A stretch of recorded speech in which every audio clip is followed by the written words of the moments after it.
Ms. Jayapal, you're recognized for 5 minutes. Thank you, Madam Chair.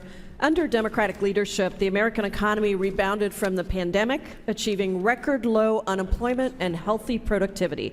And though we still face economic challenges, the answer is not austerity and reckless deregulation, but rather we've seen so much progress from investing in our future and strengthening worker protections to build an economy that works for everyone. In January, the Federal Trade Commission made a historic stride toward this goal, announcing its plan to ban the use of non-compete clauses, contract terms that prohibit employees from later working for or starting a competing business. Non-competes, which cover nearly 1 in 5 workers, prevent workers from accepting a higher-paying job in their chosen profession or pursuing their own dream of starting their own company. By banning this coercive practice, the FTC's proposed rule will promote worker freedom, invigorate the labor market, and stimulate broad economic growth. And the title of this hearing is Unleashing America's Opportunities for Hiring and Employment. So I want to just examine how non-competes unleash opportunities.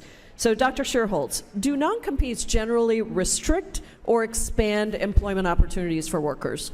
They absolutely restrict employment opportunities. You literally cannot take a job in your field for a certain period of time when you have had to sign a non-compete. And those who defend the use of non-competes give examples of top management executives who may have sensitive information about their employer. Is this representative of all the workers who are bound by non-competes? No, it is not. There are a lot of workers who, there's just no way they have access to trade secrets who are also bound by non-compete. So for example, EPI did a study that showed, that looked at this, that showed that 1/4 of workplaces where the typical employee education level is a high school degree, everyone in that company is covered by a non-compete agreement. So security guards, phlebotomists, factory employees, many of the occupations that are subject to non-competes. In fact, 10% of food service workers are bound by non-competes as well. So the FTC's proposed rule will empower roughly 30 million workers to take new jobs that were previously off limits to them, unleashing new opportunities for workers. Dr. Sherholtz, do you expect this rule to increase or decrease wages?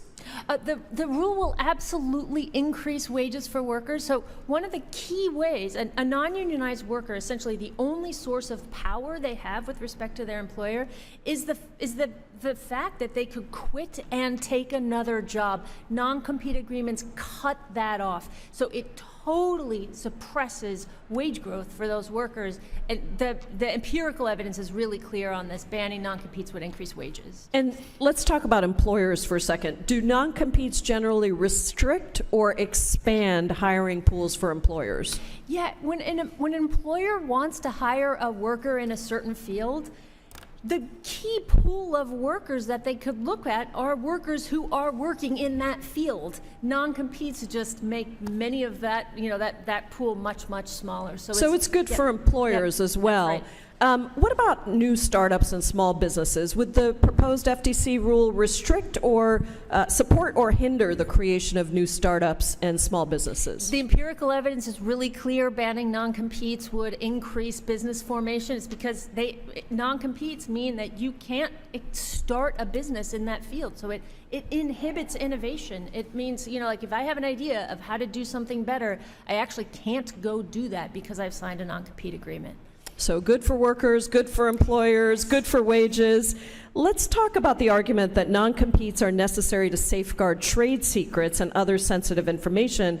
But there's actually several laws on the books already protecting firms, like intellectual property laws, the Uniform Trade Secrets Act, and the Economic Espionage Act. Are non-competes essential to protecting a firm's trade secrets? They totally are not, and we can look at states that have made non-competes unenforceable, including California, which includes Silicon Valley, to say, are we really seeing this massive decrease in innovation because employers are getting their trade secrets stolen? That is just not the case. Employers can use these other intellectual property laws.